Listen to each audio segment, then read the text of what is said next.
almost 10 years for me to find a supportive group of people. And we did. We had this like a fun bunch. Well, but we were supportive of each other. Good. But I also worked TV production, so I would have to, I would work 12-hour days and then try to get a mic afterwards. Which is brutal, which people don't talk about, how brutal it is working a day job, getting off, sweaty, you feel like shit, and then you got to muster up the courage to go do an open mic. God forbid you bomb, you come back home and it's 11 o'clock and you gotta. You haven't even had a shower yet, and you're just like, oh, you gotta be at work at 6, and you're just like, fuck, this is awful. It's awful. We're there now. We're there right now. Well, back then there really was only 1 or 2 mics in your area. Yeah. So you would hit the mic. Usually everybody would just hit one mic and then stay there all night and then go home. Mm-hmm. We would always give somebody else shit if they went to more than one mic. We were like, oh, can I go up early so I can go to this other mic? We're like, what the why are you doing that? Like it was before the internet, before the explosion of all these open mic rooms and stuff like that, which I love now. Yeah, I love that. I've hit the most I've hit is 5 in one night. Nice. But Jesus, but like that's being fantastic. But I know people who like their day off they'll do 10 because you can do 10. It's from 11 to midnight every day in LA. Every hour on the hour you can do mics. Yeah. So going anywhere else, like when you go home, Nashville, there's only 1 a night, right? Yeah, if that. There was like, really, we only went to there's three places. Yeah. Comedy wasn't that big in Nashville because it's Music City and it's so music is stamped into that city. Right. So it's like it just takes like not even a second seat, like a 4th seat.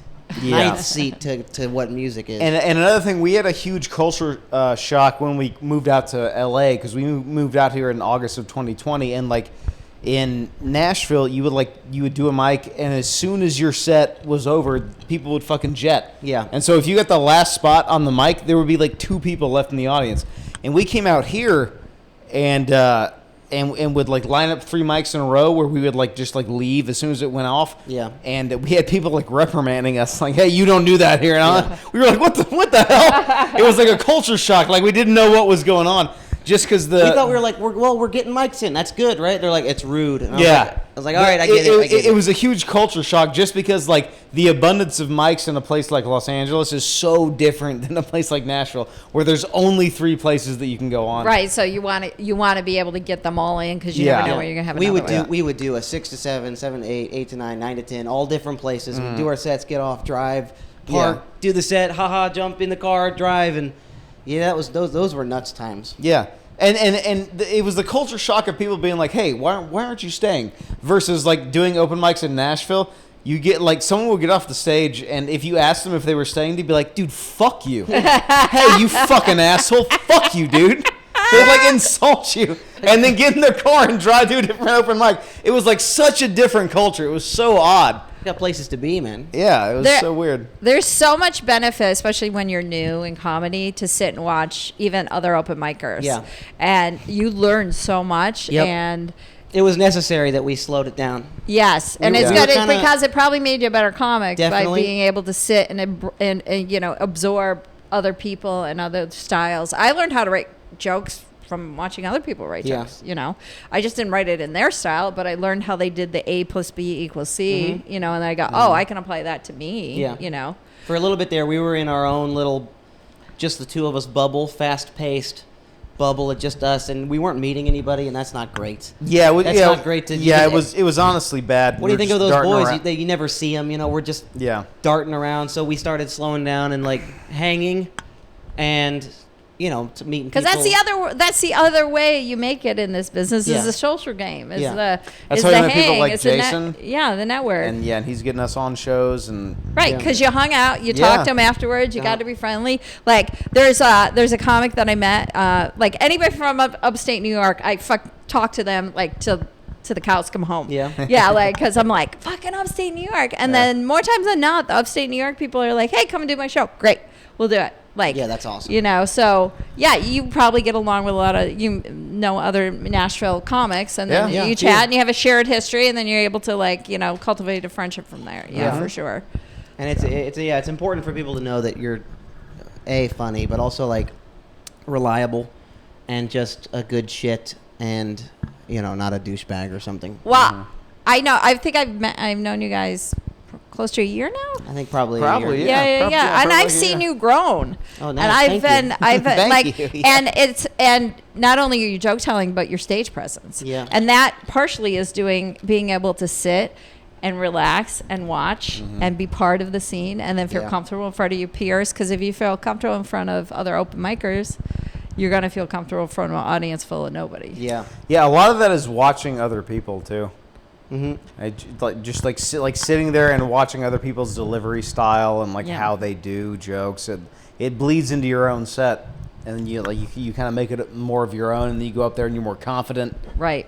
And I don't know. But I dig both of you guys, not only your work ethic, but like how you've worked really hard on becoming better. Thank you so much. Thank you. Yay! And that's the coach in Wendy. It's Coach Wendy is always here for the compliment, if you deserve.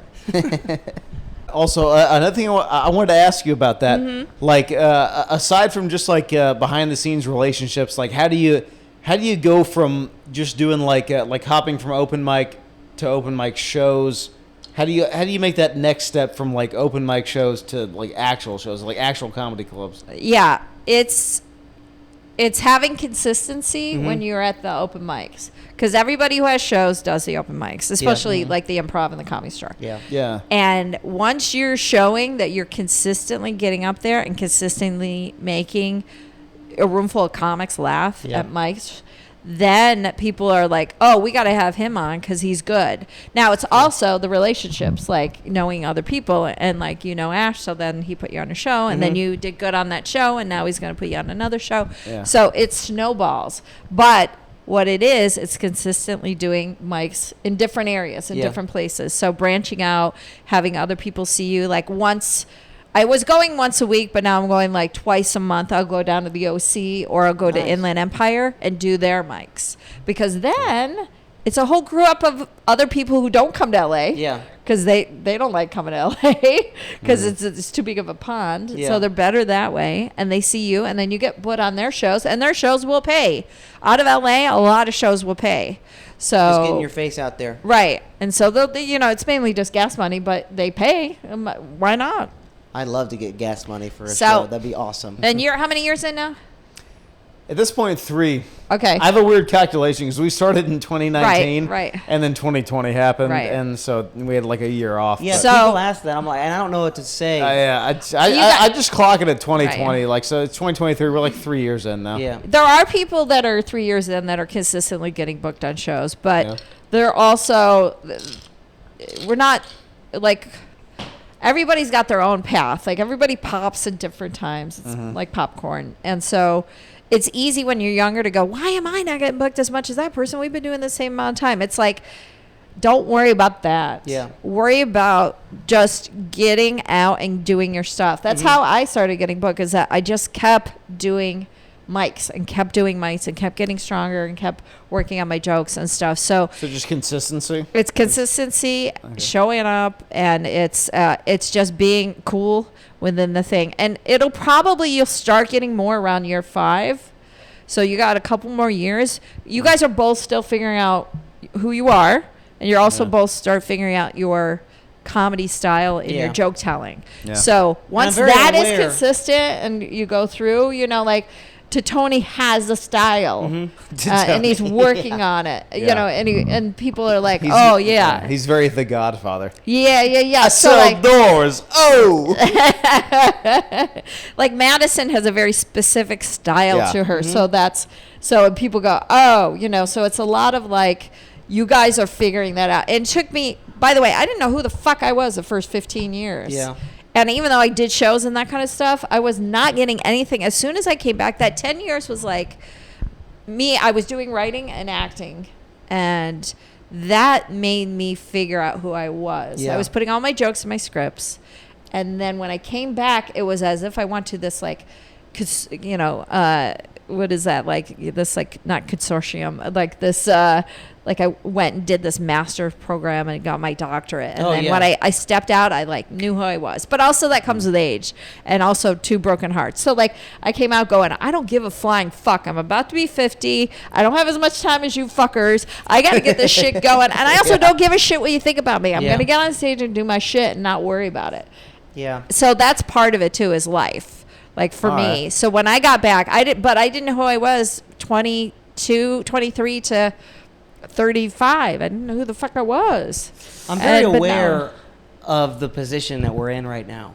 Like I know, like I'm how dire it is. Oh no, I mean, like I'm very aware that we're 3 years in, and still figuring it out. And I'm not like, I'm very comfortable in knowing, like, no, this is like how this is right now. It's like it's okay. It's like being comfortable in the chaos. Yeah.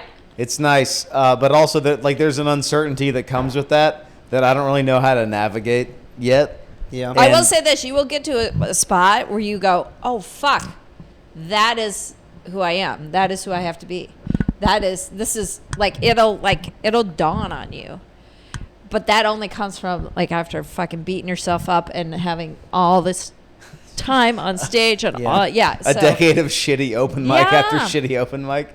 Yeah, I mean, man, sadly but true. Yeah, that's it. All right, but this is the fun, because once you get past that, you're gonna be like, oh fuck, remember back, you know. I'm really enjoying this right now. The open mics.